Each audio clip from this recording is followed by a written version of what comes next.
Good morning everyone, my name is Tomo Mark Ambasalo, and in today's discussion I would like to discuss the basketball court. But before we proceed to our discussion, basahon sa nato ang objectives.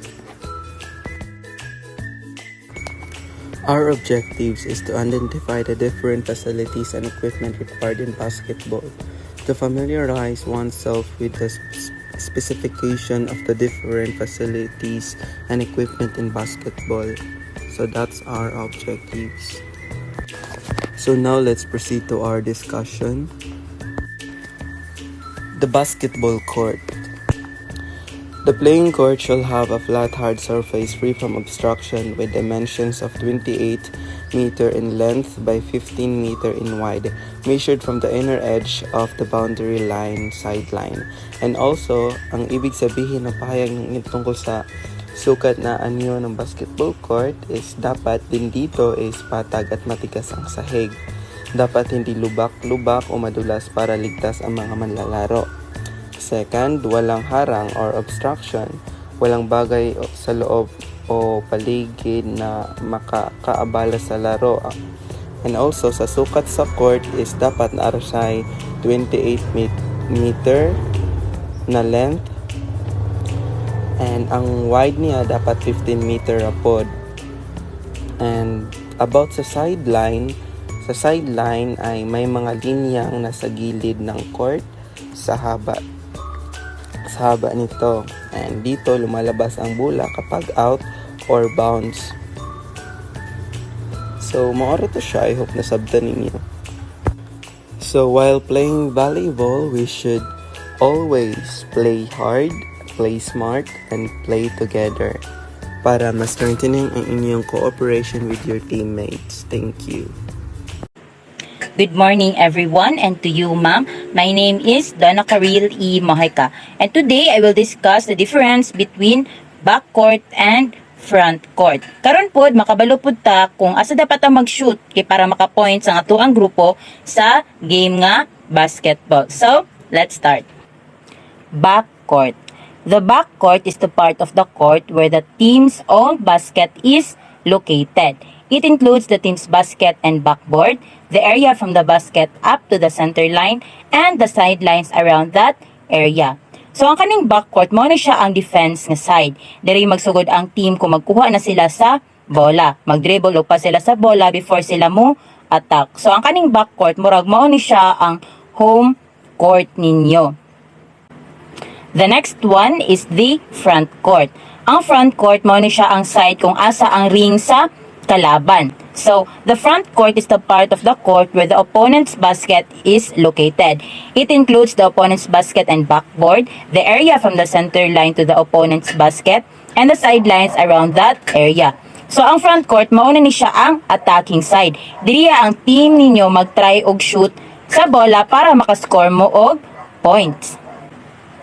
Para makascore ka diri sa dula nga basketball, dapat mag-shoot mo sa front court, dili sa back court. Kay ngano man ni? Kay ang front court naa dituwa ang ring sa kalaban. Dili mo pwede mag-score sa inyong sarili nga ring. Mao na ang kinahanglan ninyo una itabok sa center line gikan sa back court padulong sa front court ang bola before mo mag-shoot. Meaning, gikan defense, mag-attack na mo. In conclusion, ang backcourt naa diri inyong team's basket. Mao ni siya ang defense. Ang front court naman, naa diri ang opponent's basket. Maupod ni ang inyong scoring area. So karon kabalo na mo sa kalahian sa front court and back court ug asa dapat mo mag-shoot. So I hope nakasabot mo sa ko ang gi-discuss karon and magamit nato ni nga information sa ato ang pagdula og basketball pohon. Mao lang to. Thank you very much everyone for listening. Before ko mag-start, I would like to introduce myself first. So, I am Grace Lily Punto. And today, akong part is about sa lines sa basketball court. So now, all lines shall be drawn in white color. So, makita nato no sa basketball court. Makita nato nga halos puti gyud na siya. Kung mag-grow man galing, white yun na siya. And also, it should be 5 cm in width. And also, dapat maklaro na to na siya or visible siya. So now, the lines nga akong ipang-discuss karon is about the boundary line, central line, center circle, and free throw semicircles, free throw lines, restricted areas, and free throw rebound places, and also the 3-point field goal area. And now, as you can see in the picture, no, makita na to kung ahadapit ang mga lines nga ako ang gipang mention earlier. So now, I will be going to discuss the lines nga ako ang gipang mention. Okay, so the first one is the boundary line, no? It consists of the sideline and the end line nga dili part sa playing court. And also, the 3-point line, dili po siya part, no? Sa 3-point field goal area. So, next is the center line. So, muna itong makita, no? Sa middle of the court, nga nag-divide ni siya into 2 halves. No, so ang purpose of this is it separates the back court and the front court. And also it helps the officials know if a team has crossed into the scoring side.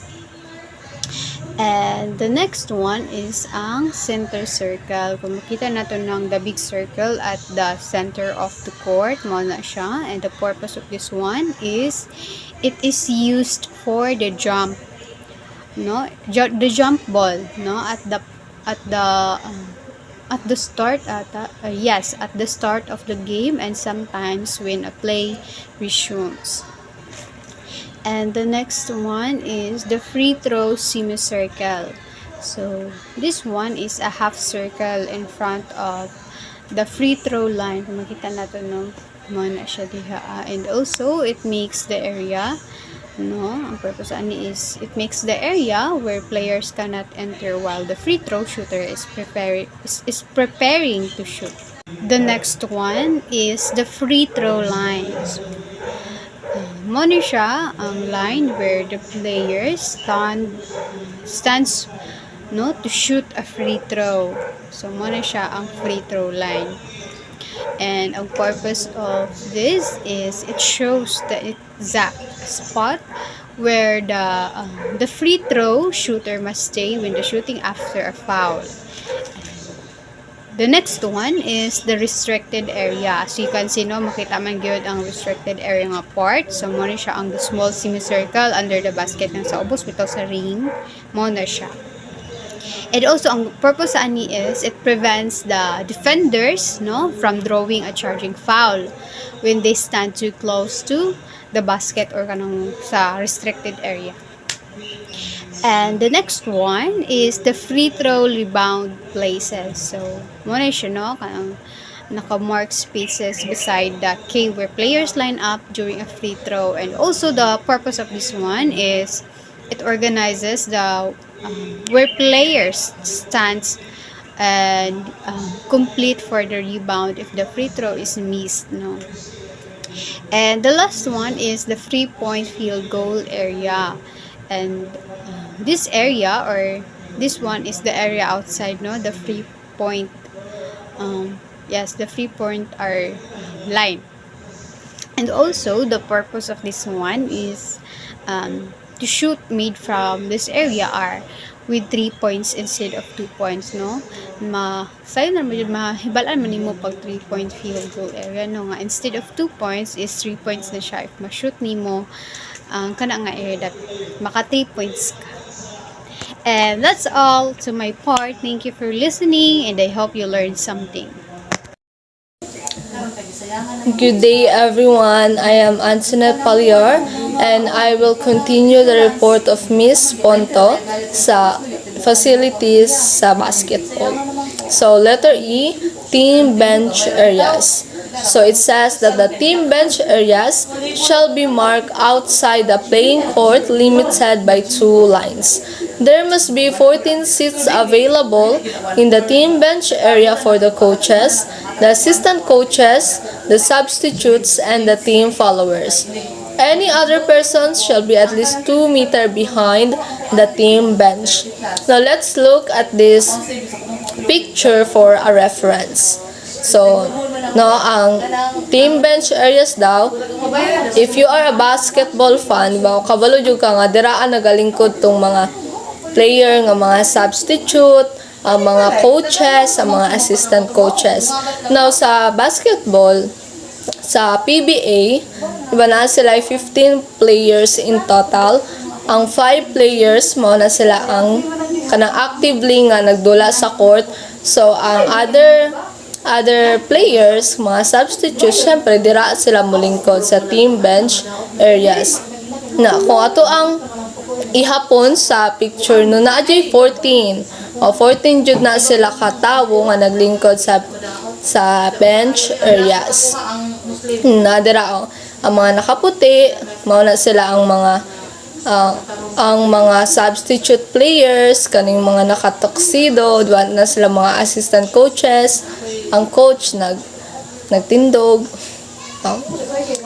And another picture for a reference, kay ba nag-ingon na any other persons ang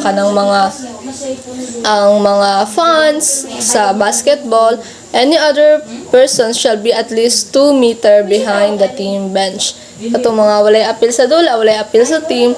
So, dili ra makitan sa picture but they are 2 meters away from the team bench. Oh, ang kanang mga nagtindog nga mga tao dira.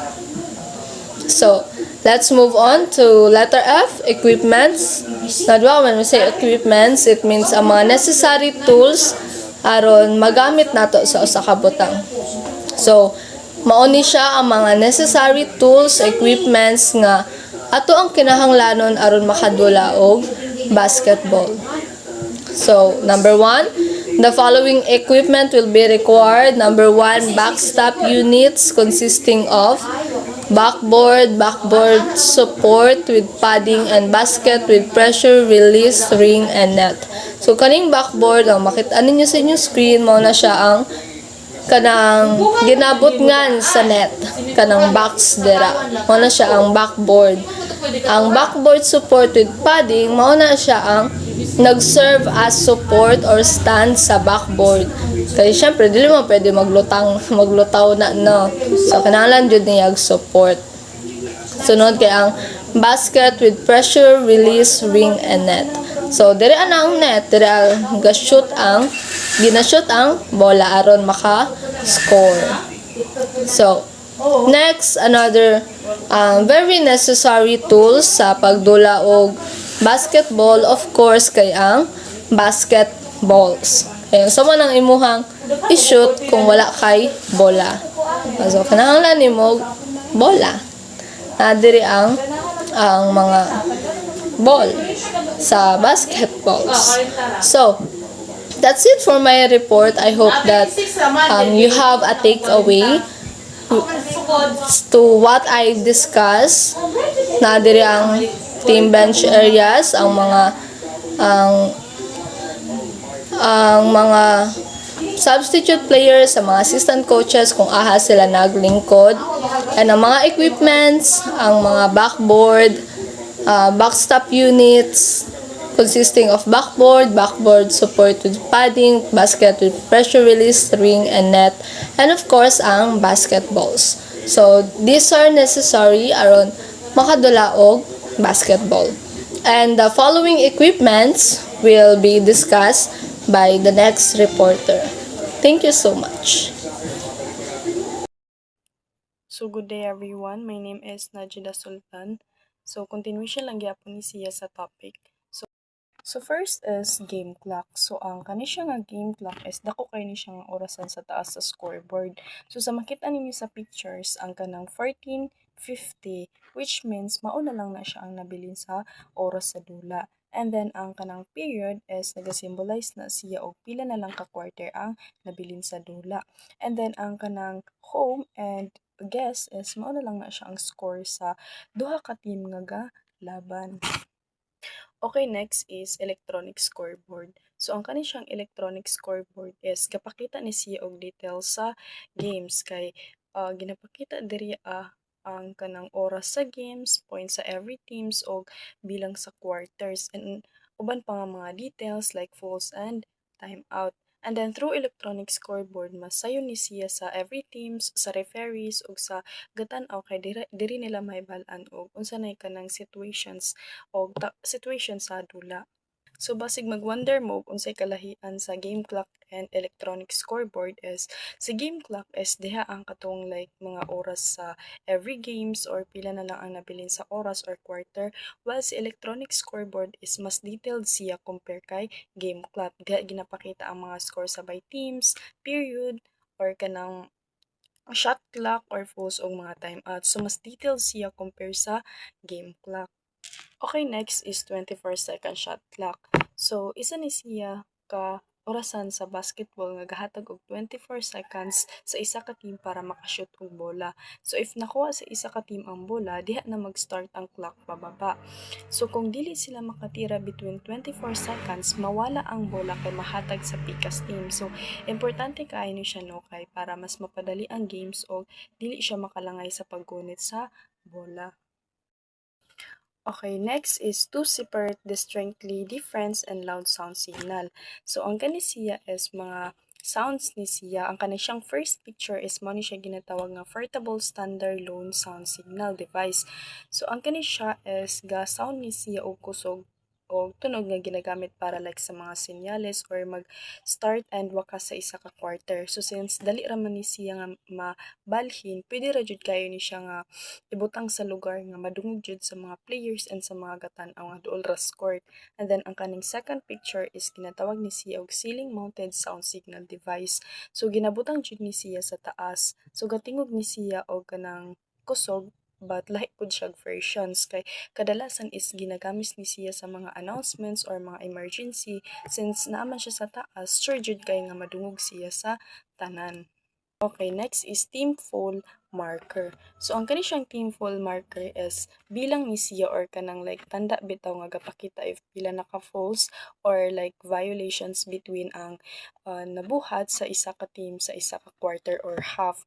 So, if ni abot sila sa limitations, possible jud nga makuha sa kalaban ang kanang like bonus bitaw siya. So, importante pud kayo ni siya no para mahibal-an sa mga players o coach kung kanus-a nga kailangan nila mag-ampings para maiwasan ang paghatag og bonus sa kalaban. And then the last one is alternating position arrows. Ang kani siya is isa ni siya ka directions na ginagamit sa basketball para mahibal-an kung unsa nga team ang maka-receive og bola sa jump ball situations. For example is if nakuha sa isa ka team ang bola, ang kana siya nga arrow is mobalhin na siya sa isa ka team para inig ka next sa pikas team na pod ang bola. So importante pod kay nino para pantay pod ang games flow, mapantay ang flow sa isa ka game. And that's all my report. I hope na namoy na learn. Thank you.